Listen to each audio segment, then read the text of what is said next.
sorry. The number you have reached. Pinatawag mo daw ako? Sugar, I need to ask you something about Abby. Something going on with her. Sabi mo? Kanina tinawagan ako ni Tita Marga, okay? She was asking kung kasama ko daw si Amelie. And she sounded really worried. Pero bigla na lang nag-message siya saying na okay na daw, nahanap na pala. But, Sugar, why was she so worried? Saan ba siya napunta?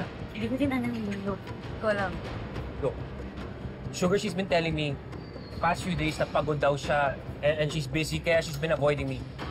But I can tell something is going on. Feeling ko dapat kayo na ni Iyo mag-usap. Eh paano? Umiiwas nga siya, Sugar. You have to tell me something.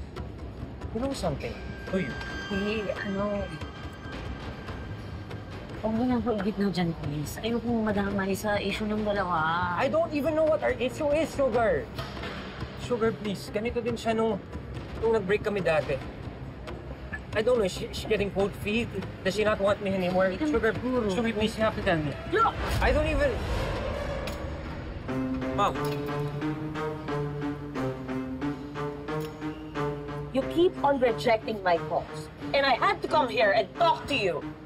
Sorry, I'm just trying to get a hold of Amelie. I need to talk to her. About what? About her sex video?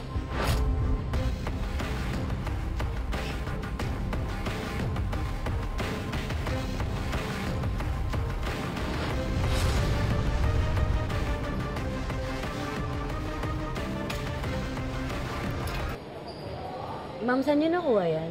Nag-report na po kami. Dapat wala na yan sa internet. Ngayon mo lang ba yan nakita? You knew about this? Look, sorry. Ito ba yung tinatago niyo sa bistro?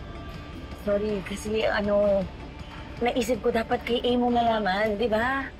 Where are you going? Hindi pa tayo tapos!